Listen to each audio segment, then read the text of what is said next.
Northern Ireland in 1960, so I'm Irish, but also Irish and in a sense British because it's in the United Kingdom.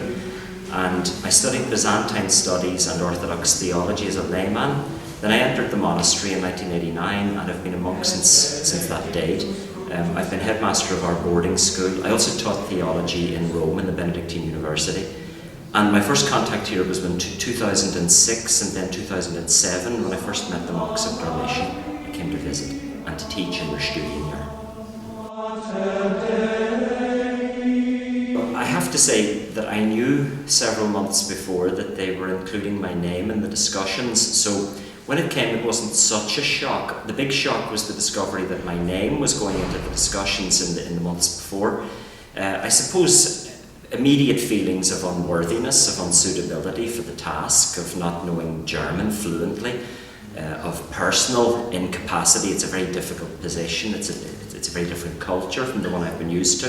So feelings of inadequacy, but also very strong feeling of a call, and of God calling me to come and do something in service of this community and for the church. And when that call comes, then you have to say, okay, I do this. This is what I promised as a monk.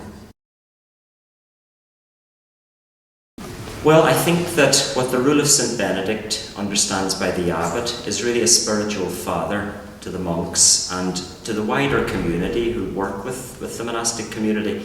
And that's not father in a very patriarchal kind of way. Benedict's image of father is quite a gentle image. It's one of support, of spiritual accompaniment, of teaching, of leading with the community and not just on top of them. Benedict says in the rule, the abbot should strive to profit his brothers, not just to preside over them.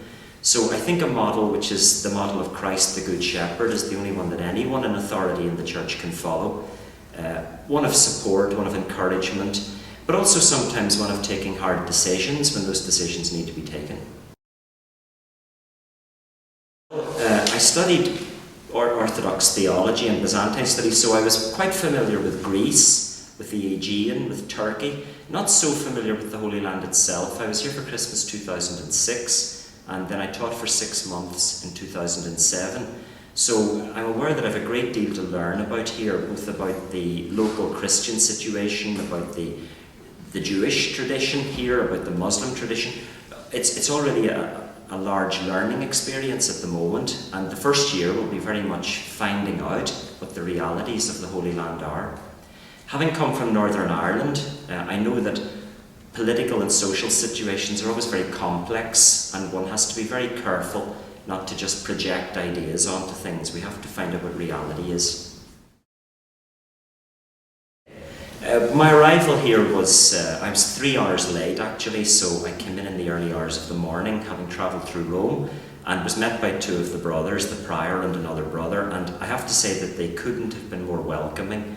They really were, I think, delighted that I had come, and they've been extremely helpful at every level. So leaving Glenstall Abbey, my own monastery in Ireland, was really very difficult. I've been 21 years there, and I found it very hard to do that. It was a big wrench emotionally, but the monks have worked very hard in the last 5 days, 6 days, I'm not even here a week yet, to make the transition as easy as possible. They're setting up a computer for me at this very moment. They're helpful, they're helping me with German. So I can't say anything but positive about how I've been received. The contact with the Patriarchate is a completely new experience. I met the Patriarch last week. I met Bishop William for lunch the other day, and very friendly, warm welcome. Because our life is primarily one of prayer, living in community and praying. So our main work as monks is singing the Divine Office in the name of the Church 4 or 5 times a day, living in community and practicing the search for God in personal prayer. And it's really the spiritual dimension of the community that the abbot most needs to look after. There are many other dimensions too, of course, but the abbot has to try to guide the community in the following of Christ, in the living out of the gospel. And in that way, the monastery's mission is not so much an explicit mission preaching outside as providing a centre of peace, of prayer, of hospitality, where people of all faiths and none can come and find a welcome and find people whose lives are focused on God and on the gospel of Christ. Question actually about how my Irish roots affect my understanding of ecumenism. I believe fully, 100%, in the Catholic Church's commitment since the Second Vatican Council to the work of reconciliation with the ancient Eastern churches, with the Orthodox Church, with Christians of the Reformed and Protestant traditions, and with the Anglican Communion. And coming from Northern Ireland, I experienced the pain of 30 years of conflict within our communities. It wasn't always about religion, but religion played a part. And I discovered there the importance of recognising people as human beings made in the image and likeness of God, whatever their faith. And then within the Christian tradition, of recognising and rejoicing in the diversity of traditions and of working to try to bring about the unity that Christ prayed for in John 17 in the Gospel.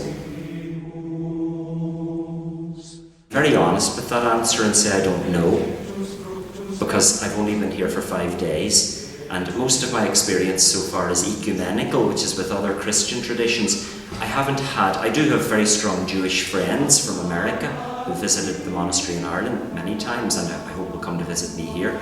But in the first year I have to learn, I have to make contacts with people, I have to find out the truth and the reality of other people. So it's very much a learning process in the beginning.